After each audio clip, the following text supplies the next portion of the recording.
Olá, seja bem-vindo mais uma vez aqui ao canal da Assembleia de Deus Central em Araguari. Nós estamos aqui dando continuidade à gravação dos nossos estudos sobre a declaração de fé das Assembleias de Deus no Brasil.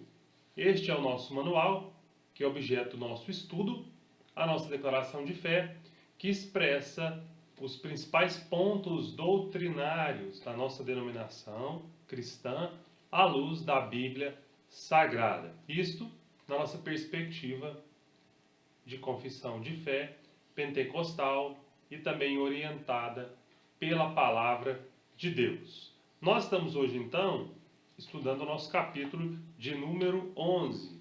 O capítulo de número 11 tem como título Sobre a Igreja. O que é a igreja? Quem fundou a igreja? Quais são os propósitos? Qual a missão da igreja? Tudo isso nós encontramos na palavra de Deus, na Bíblia Sagrada, e também vamos examinar rapidamente nesta ocasião. A nossa declaração de fé sempre tem início, em cada capítulo, com uma fórmula comum, que é cremos, professamos e ensinamos. De fato, reflete o que nós cremos, reflete o que nós professamos e reflete o que nós ensinamos. E acerca da igreja, nós cremos, professamos e ensinamos o seguinte, que a igreja é a Assembleia Universal dos Santos de todos os lugares e de todas as épocas, cujos nomes estão escritos nos céus. Esta é, inicialmente, a definição de igreja. Você que está acompanhando aqui o nosso vídeo, você que está estudando, passando por aqui, nos encontrou agora, você talvez que não é membro de nenhuma igreja evangélica, você se sente pertencer à Igreja Universal do Senhor Jesus Cristo? Você sabe o que é isso? Como fazer, qual caminho, qual mecanismo para pertencer à Igreja do nosso Senhor e Salvador Jesus Cristo? Isso também nós vamos responder por ocasião deste nosso estudo. A nossa declaração de fé no seu capítulo de número 11, ela está dividida em 6 itens.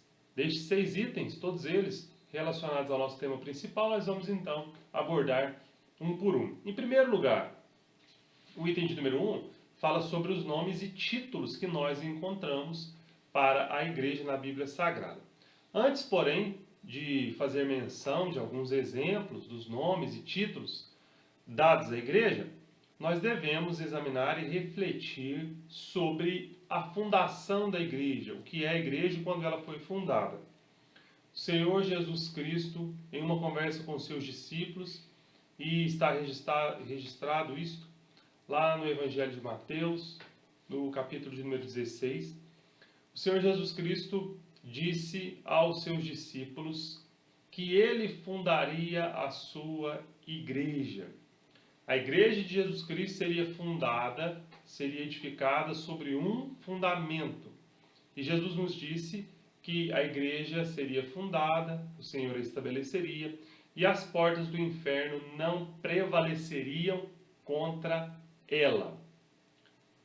O que é a igreja então? É o edifício místico, ou seja, espiritual, que não é visível na sua totalidade, edificado pelo Senhor Jesus Cristo, e que é composto de seres humanos, daqueles que creram no Senhor para a sua salvação, aqueles que pela fé depositaram sua confiança em Jesus Cristo.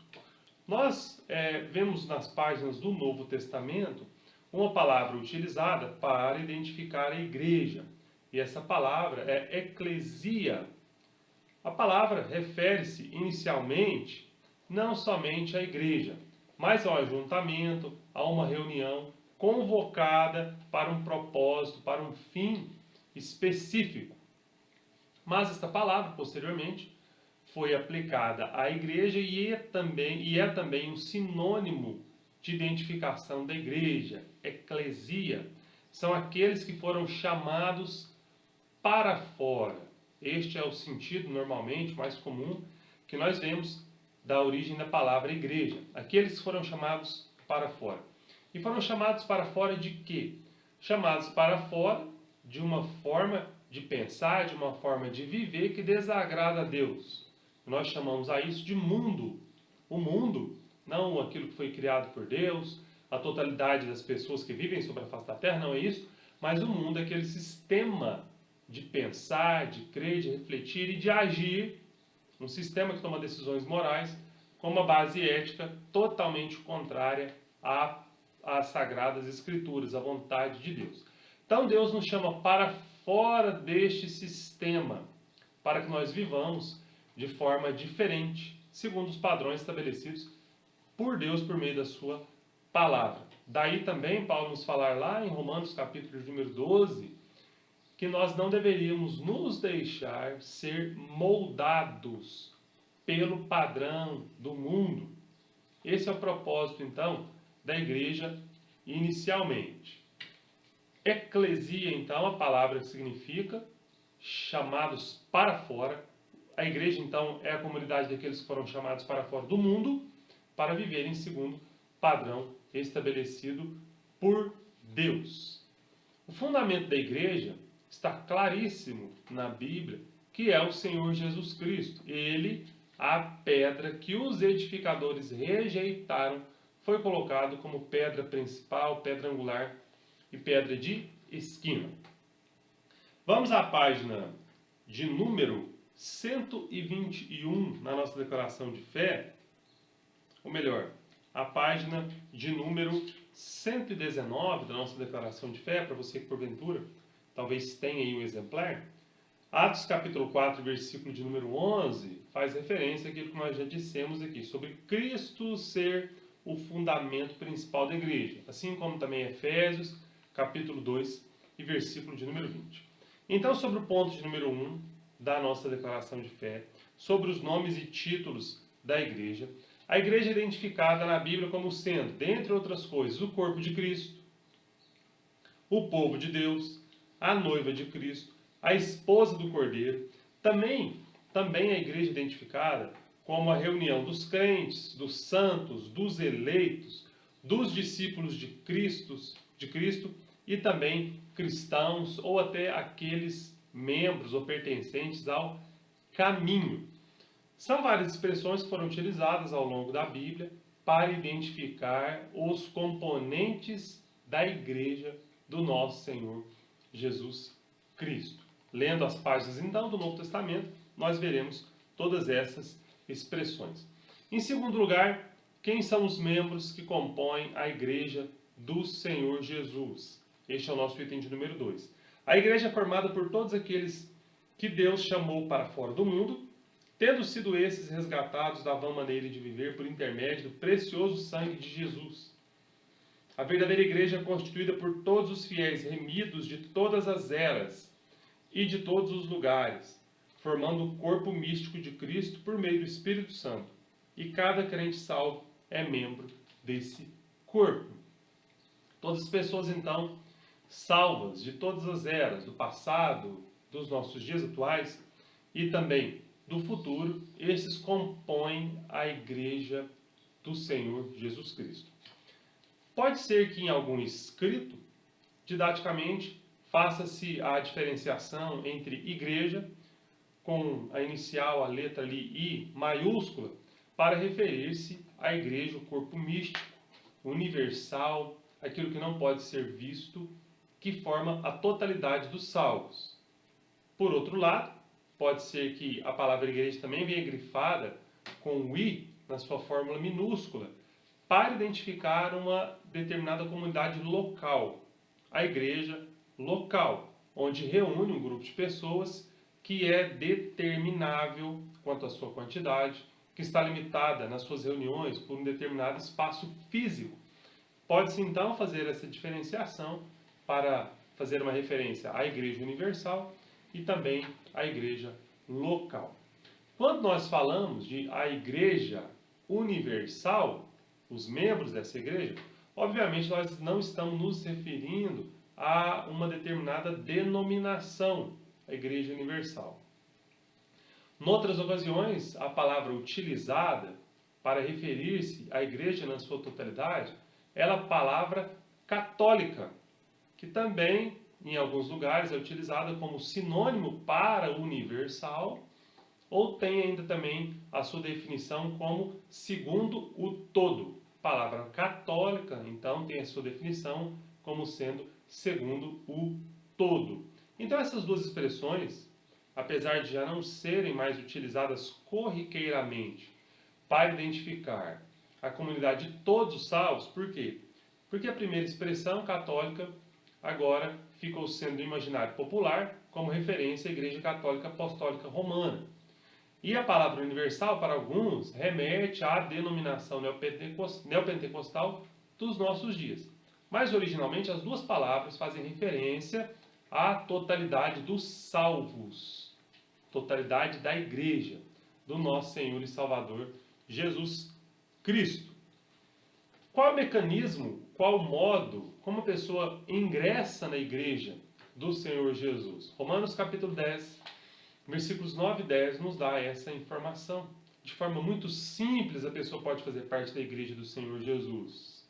A pessoa deve, em primeiro lugar, crer no seu coração que Deus ressuscitou Jesus dentre os mortos. Confessar isso com os seus lábios, o que implica arrependimento e confissão de pecados. E essa pessoa então será salva. Crer no Senhor Jesus Cristo foi o que Paulo falou para o carcereiro. Crer no Senhor Jesus Cristo, será salvo tu e a tua casa. Para que alguém ingresse no corpo místico, na igreja, que reúne todos os salvos, essa pessoa precisa única e exclusivamente crer no Senhor Jesus Cristo. A partir da fé que a pessoa exerce e deposita em Jesus Cristo, se ela tem a oportunidade de viver depois dessa sua decisão, por quê? Porque algumas pessoas às vezes fazem essa decisão no leito de hospital, em algumas circunstâncias, em que a pessoa não vive mais para demonstrar publicamente a sua transformação de vida. Mas a regra é que aqueles que creem têm a oportunidade de viver posteriormente e demonstrarem que a confissão dos lábios realmente reflete uma transformação genuína de todo o coração. E aí sim a igreja, o salvo, aquele indivíduo que converteu-se, ele será identificado não agora somente pelo que sai dos seus lábios, na sua confissão, mas pelo fruto do Espírito Santo que agora vai ser gerado naquela pessoa e exibido, de forma que todos aqueles que estão agora à volta verão que de fato aquela pessoa pertence à igreja do Senhor Jesus Cristo, pois teve um encontro com ele e vive segundo a sua vontade. Número 3, nós falaremos também sobre a eleição. A Bíblia fala, e nós já passamos por este tema, sobre uma doutrina da eleição. A nossa declaração de fé afirma o seguinte: Deus elegeu a igreja desde a eternidade, antes da fundação do mundo, segundo a sua presciência. A igreja do Senhor Jesus Cristo é a igreja eleita. Então, há um corpo, há uma comunidade eleita. Essa comunidade eleita, a igreja do Senhor Jesus Cristo, foi assim eleita pela presciência de Deus, que desde todos os tempos, em todas as eras, já conhecia e já conhece todas as ações a serem tomadas pelos seres humanos. Vejamos 2 versículos da palavra de Deus. Tito, capítulo 1, versículo 2. Em esperança da vida eterna, o qual Deus, que não pode mentir, prometeu antes dos tempos dos séculos. Depois também, vejamos o que diz a palavra do Senhor em Efésios 2 e 14, que fala que de ambos os povos o Senhor fez um. Então o Senhor elegeu a igreja, e essa igreja é constituída de todos os povos. Nas páginas do Novo Testamento, identificados como judeus e gentios.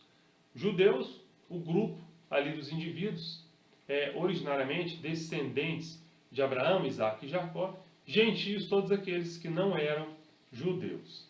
Então, judeus e gentios, essa divisão que se usava antigamente para separar a população, né, a totalidade dos povos. Em Cristo, não há acepção de pessoas. De ambos os povos, ou nós podemos falar agora, de todos os povos, Deus fez um único povo. Esse único povo é a igreja do Senhor Jesus Cristo, eleita pelo Senhor para desfrutar de tudo aquilo que Deus preparou no futuro para a sua igreja, para triunfar aqui na terra diante das adversidades e ser salva no aparecimento do nosso Senhor Jesus. Não falamos aqui então de uma eleição de indivíduos para salvação ou para condenação, mas de uma eleição corporativa, ou seja, a eleição do corpo de Jesus Cristo, desse corpo. No item de número 4, o autor nos traz aqui uma definição sobre o que seria a igreja atuante e a igreja triunfante.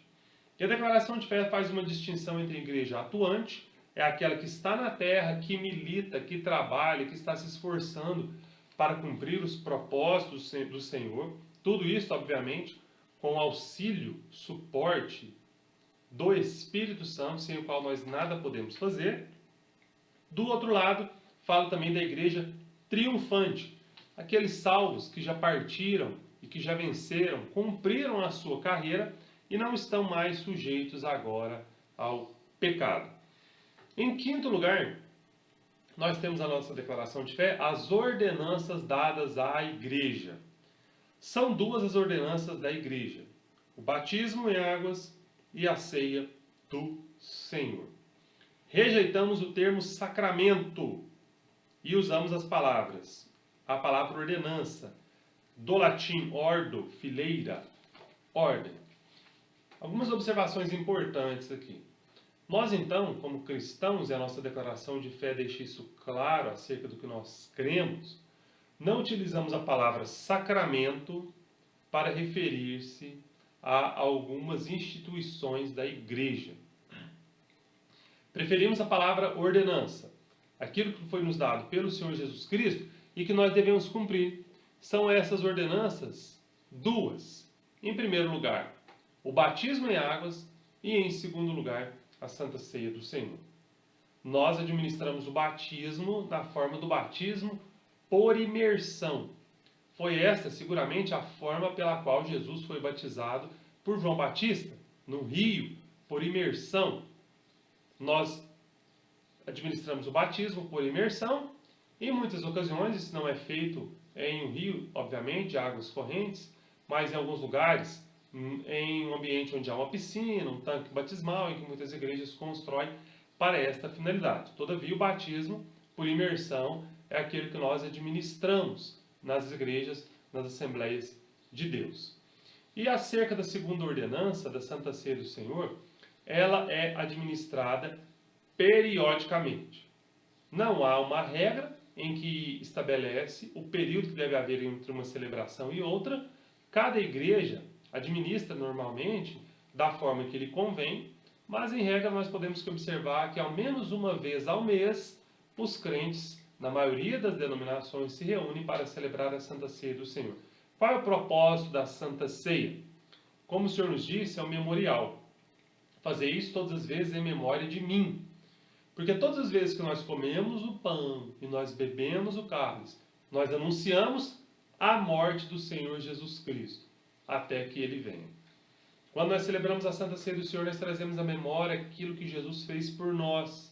A sua morte vicária, ou seja, substitutiva no nosso lugar, e também a sua morte expiatória, porque com o seu sangue Ele removeu os nossos pecados. Nós apontamos também para a sua ressurreição, que Jesus Cristo não ficou refém da morte, mas pelo contrário, triunfou sobre a morte. E também nós fazemos isso, celebramos a Santa Ceia como memorial, apontando que Ele voltará. Na Santa Ceia do Senhor, nós não cremos que ocorra transubstanciação, que o elemento pão e o elemento cálice, ali, o suco da uva, ele vem de fato transformar-se na substância do corpo e do sangue de Jesus. Esse não é o propósito claramente estabelecido pela palavra de Deus. Mas aqueles elementos ali que nós oramos e dedicamos a Deus, eles simbolizam, eles representam o corpo e o sangue de Jesus.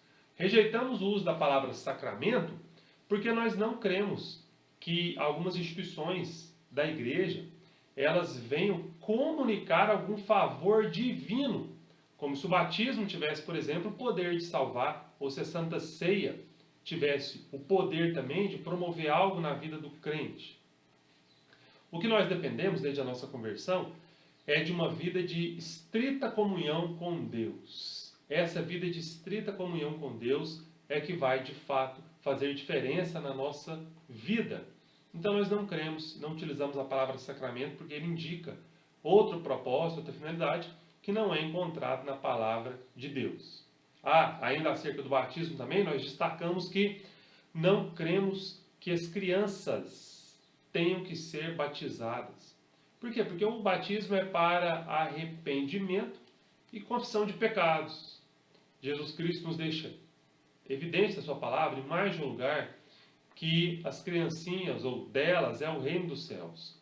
Até que haja a consciência ali do pecado doloso, voluntariamente praticado por uma criança ou um adolescente, até que exista nele essa percepção, esse discernimento, ele não carece de ser batizado. Crianças então recém-nascidas, à luz da Bíblia, não devem ser batizadas.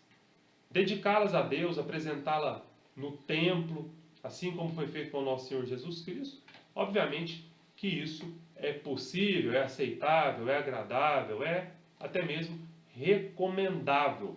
Ocasião que os pais podem fazer um compromisso de educar aquela criança nos caminhos do Senhor e empregarem todos os esforços para que aquela criança receba todos os cuidados necessários, emocionalmente, fisicamente e também espiritualmente. Agora, batizá-la não pode implicar em guardá-la do mal ou até mesmo salvá-la, porque o batismo é para arrependimento dos pecados.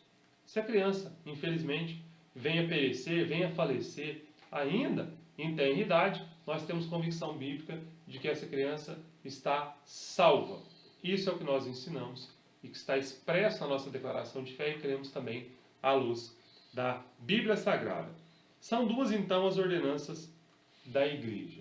Batismo, como simbolismo de que a pessoa crê em Jesus Cristo, e agora testemunha isso publicamente, faz um compromisso público de que vai servir a Jesus e se submeter aos seus mandamentos. E a Santa Ceia como memorial para todos os salvos da morte, ressurreição e da vinda do nosso Senhor Jesus. Em sexto e último lugar, o nosso tema nesta ocasião, nós temos a missão da igreja.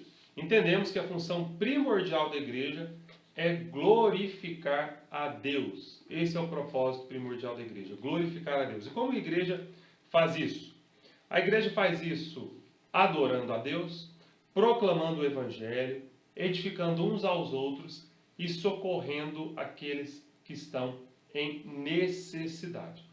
Então veja que glorificar a Deus, esse é o propósito, a missão primordial da igreja, não ocorre tão somente em razão daquele momento que a igreja se reúne no culto público para o louvor congregacional.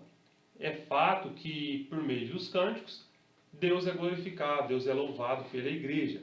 Mas, muito mais, o nome de Deus é glorificado e Deus é louvado quando nós cumprimos esses propósitos aqui estabelecidos. Adoração, evangelização, edificação dos membros e o cuidado com os necessitados, ou trabalho social. A adoração e o louvor, todos nós conhecemos que no culto em que nós nos reunimos, algumas igrejas diferentes umas das outras, mas há um momento dos cânticos. Canta-se individualmente, canta-se também hinos de um determinado conjunto, como nós temos nas Assembleias de Deus, da harpa cristã. Nós também temos a apresentação de conjuntos musicais, de pessoas individualmente, de coral, ou temos também o louvor em que todos são convidados a cantarem juntos. Todos estes propósitos, ou todas essas formas utilizadas no culto, têm o propósito de adorar e de glorificar a Deus. Poderíamos falar aqui do problema sério que envolve a igreja evangélica atualmente no que diz respeito aos cânticos. Muitos cânticos, apesar de serem gravados, registrados e distribuídos por canais ditos evangélicos, muitos cânticos são contrários à palavra de Deus. Não tem o propósito de glorificar a Deus. Muitas músicas, infelizmente, têm o homem como centro, como propósito da canção. Biblicamente, e esse não é o objetivo do louvor e do cântico. Por outro lado também, nós temos em segundo lugar que uma das formas de glorificar a Deus é a proclamação do Evangelho. Isso é feito tanto no culto, na igreja local, quando a igreja local se reúne, tanto individualmente, cada crente pode glorificar a Deus pregando e divulgando o Evangelho. Lembrando que a pregação do Evangelho, a pregação das boas novas, deve ser acompanhada de um testemunho de vida, de um comportamento condizente com aquilo que está sendo pregado. Sob pena de a vida do indivíduo ou da comunidade onde aquele indivíduo está, se contrário aos parâmetros da palavra de Deus, se contrário àquilo que é ensinado pelo Senhor Jesus Cristo, obviamente, esse comportamento, esse testemunho público da igreja ou do pregador vai impedir de que o ouvinte creia na palavra de Deus. Então a pregação é necessária, mas o anúncio do Evangelho deve ser acompanhado de uma vida também compatível com aquilo que é pregado. Em terceiro lugar, sobre a missão da igreja, nós temos a edificação. Os crentes, então, reunidos numa determinada comunidade, eles estão ali para, dentre outras coisas, edificarem, ajudarem uns aos outros nas suas necessidades emocionais, espirituais, materiais também, e um ao outro deve edificar, ajudando o irmão, socorrendo o irmão nas suas necessidades, aconselhando-o, incentivando-o, orando por ele, para que ele permaneça no caminho, ensinando a palavra de Deus, pregando, fazendo tudo aquilo que a igreja exige dos salvos. Quando nós assim nos comportamos, nós edificamos uns aos outros. Principalmente, essa agora uma obrigação institucional da direção da igreja, do seu pastor, que edifica a igreja, ou a igreja é edificada por meio da pregação da palavra de Deus. Fora a direção da igreja, nós também temos a obrigação de edificarmos uns aos outros. Por fim, propósito também e missão da igreja é socorrer aqueles que padecem necessidades. Sejam estes membros da igreja local ou não, sejam essas pessoas que estão carentes, crentes em Jesus Cristo ou não, sejam elas pertencentes a uma igreja evangélica ou não. Se há necessidade e se há possibilidade de socorro, a igreja deve socorrer os necessitados. Aqueles que estão numa situação de vulnerabilidade social, a igreja deve estender as mãos e socorrer. Por quê? Porque esse é o propósito de Deus para as nossas vidas. É nós nos comportarmos da forma que o Senhor Jesus Cristo comportou. E uma das marcas do nosso Senhor Jesus Cristo é, de fato, ser misericordioso. E é ser também a maior expressão de amor já manifestada ao homem, o próprio Jesus. Então, se assim ele foi, nós também devemos ser, devemos também socorrer aqueles que necessitam. Todos nós fomos chamados para servir. Todos nós, então, somos, à luz da Bíblia, diáconos. O diácono é aquele que serve. E o próprio Senhor Jesus Cristo falou que veio para ser um diácono. Não nos termos que nós temos hoje nas organizações das igrejas, mas em termos maiores, no que diz respeito a servir. Jesus Cristo veio para servir e nós também fomos chamados para ser como Ele é. Estas são as nossas considerações nesta ocasião sobre a igreja que estão lá no nosso capítulo de número 11, da nossa declaração de fé. Deus te abençoe em Cristo Jesus, leia a palavra de Deus, procure uma igreja evangélica mais próxima da sua casa, ou se você já é membro de uma igreja, com todos os cuidados que nos exigem o momento de pandemia, vá ao templo, escolha um dia para que você possa estar ali congregando, sendo edificado, edificando seus irmãos em Cristo Jesus. Amém, que Deus te abençoe.